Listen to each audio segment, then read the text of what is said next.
Hey, welcome. You know that feeling when you get to the end of the day and you have no idea where the time went?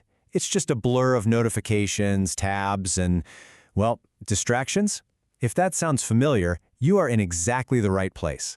Today we're going to talk about the architecture of our attention and how we can actually start to reclaim it. So let's just jump right in with the big question, right? Why does it feel like our ability to just sit down and concentrate has been shattered into a million tiny pieces? I think it's a feeling we all know, and I promise you, it is not just in your head. The thing is, the world we live in now is designed to be fragmented. It's not an accident.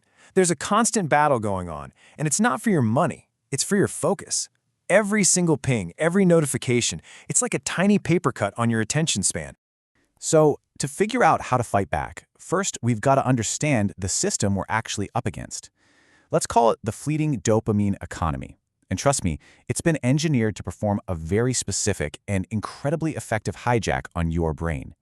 So what exactly is this dopamine economy? Well, it's basically the whole ecosystem of apps, platforms, and social feeds that are all built on one super simple principle. Give your brain a tiny, quick little hit of pleasure, that's the neurochemical reward, to keep you scrolling, keep you clicking, and keep you coming back for more. It's this endless cycle of shallow stimulation. And this is what happens when we live in that economy. Our attention becomes completely reactive, right? We're just bouncing from one little thing to the next. It gets fragmented, pulled in 100 different directions. And any sense of accomplishment we feel is, well, it's fleeting. But take a look at that empty space on the right. That's where we're headed, because that's where we find a really powerful alternative. And that alternative, that's kind of the hero of our story today, deep work. And listen, this isn't just about trying harder to focus. It's about cultivating a totally different way of thinking. Okay, so what is deep work?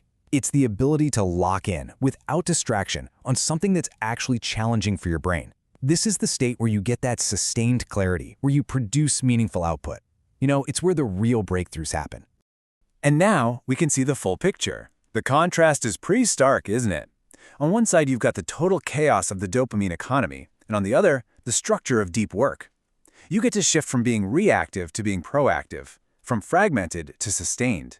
It perfectly shows the switch from chasing those fleeting no rewards to actually creating something that feels truly meaningful.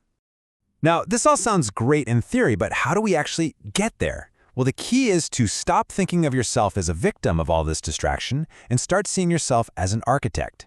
You actually have the power to design an environment that encourages focus. And here's a really simple but powerful blueprint to do it. First, you assess. You got to take an honest look at what's really hijacking your attention. Second, you design. You intentionally create workflows and spaces that protect that focus. And third, you build. You practice the habits that strengthen your focus muscle over time. It's a process. And here are some actual tools for your toolkit. You can try time blocking, literally giving every minute of your day a job to do, or practice digital minimalism. Just ruthlessly cut out the digital noise that isn't serving you. You can also create a dedicated deep work zone. It can even be a specific chair to signal to your brain that it's time to focus. But you know, maybe the most powerful tool of all? Strategic disconnection. Just leaving your phone in another room. It works wonders. As we start to wrap this up, I want you to think about something a little bigger.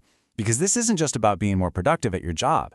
Where you choose to place your attention is quite literally how you build your reality day by day. And this right here really captures the whole transformation we're talking about. The goal is to go from being a hijacked user, a passive consumer whose attention is being pulled around for someone else's profit, to becoming a focused architect, someone who is intentionally building a life of purpose and meaning.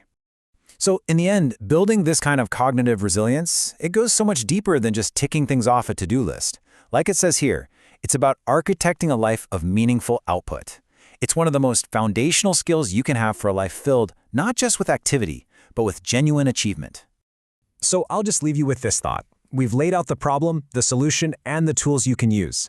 The blueprint is officially in your hands now. The only real question left is, what are you going to build with it?